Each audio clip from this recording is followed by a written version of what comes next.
Assalamualaikum warahmatullahi wabarakatuh. Kali ini para sahabat, saya akan menceritakan tentang asal mula situs Tambunan Tihang di Kedang Ipil. Jangan lupa teman-teman like, share, komen, dan subscribe di channel Panggung Cerita yang akan menghadirkan cerita rakyat untuk Anda semua. Diceritakan pada zaman dahulu kala di Kedang Ipil, masyarakat hidup secara berkelompok, masing-masing di hutan, baik kelompok kecil maupun kelompok besar. Akan tetapi, ada juga yang membuat kelompok satu keluarga saja. Dan cara mereka bertahan hidup yaitu dengan cara berladang secara gilir balik atau mengistirahatkan hutan sebelum dibuka kembali menjadi ladang.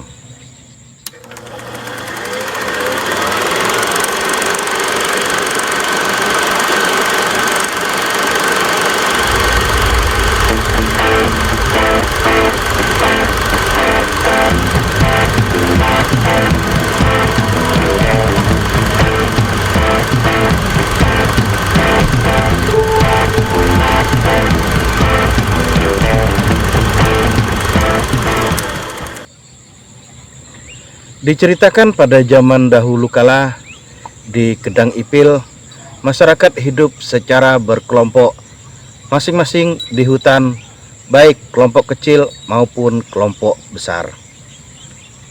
Akan tetapi, ada juga yang membuat kelompok satu keluarga saja.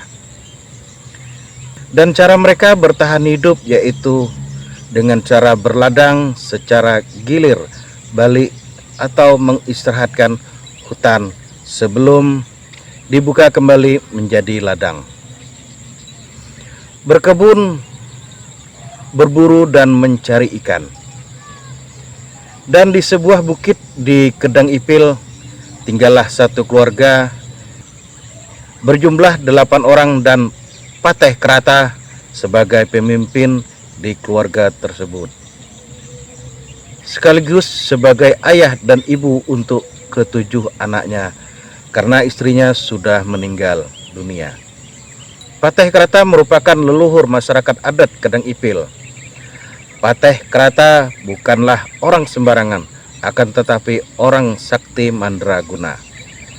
Konon katanya ketika membuka ladang, Pateh Kerata hanya menggunakan mandau. Dengan sekali tebasan saja, pohon ulin, bengkirai, meranti, dan jenis kayu keras lainnya langsung terpotong. Diceritakan juga ketika Pateh Kerata memasak nasi dan sembari menunggu nasi matang, ia pun pergi mencari ikan di bubu atau jebakan ikan yang dipasang di Sungai Yoyok atau daerah Jonggon sekarang. Dan hebatnya, belum mendidih nasi yang dimasaknya tadi, dia sudah sampai di rumah membawa ikan lauk makan siang.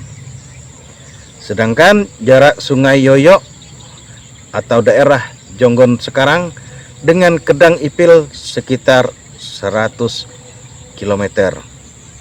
Dan selain membawa ikan untuk dimasak, ia juga membawa pareng belik atau bambu yang keras untuk memperbaiki dinding rumahnya sebanyak 7 berkas atau 7 ikat bambu keras. Dan Pateh Kerata pun melanjutkan memasak nasi dan ikan sebagai lauknya. Setelah selesai masak dan menunggu waktu makan siang, Pateh Kerata memperbaiki rumahnya, menancapkan 3 tiang dari jenis kayu ulin yang berukuran hampir sebesar drum dan membuat dinding rumah dari preng belik atau bambu yang keras. Di saat Pateh Kerata memperbaiki rumahnya, anak-anaknya lagi asik bermain di halaman rumah sambil menunggu makan siang. Ketika Pateh Kerata selesai memperbaiki rumahnya dan kebetulan sudah waktunya makan siang. Dia pun memanggil anak-anaknya untuk makan siang. Piring yang digunakan adalah tempurung atau tempurung dari kelapa atau batok kelapa. Setelah Patih Kerata membagikan tempurung atau tempurung dari kelapa tadi, dia kaget tempurungnya lebih satu, dan ternyata cuma ada 6 orang anaknya, kurang 1 orang. Ketika Patih Kata menanyakan ke saudaranya yang lain, mereka juga tidak tahu keenam kemana 1 orang saudaranya. Patih Kata pun langsung mencari anaknya sekitar rumah, tetapi tidak ketemu juga. Dan akhirnya dia memutuskan mencabut kembali ketiga tiang rumah yang baru ditancapkannya tadi. Satu persatu tiang rumah dicabut oleh Patih Kerata, dan di tiang ketiga Patih Kerata terkejut melihat darah di ujung tiang yang dia tancapkan tadi.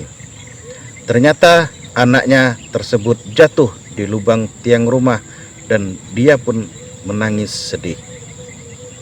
Sehingga tempat atau bukit tersebut dikenal secara turun-temurun adalah oleh masyarakat Kedang Ipil adalah Tambunan, tiang kayu.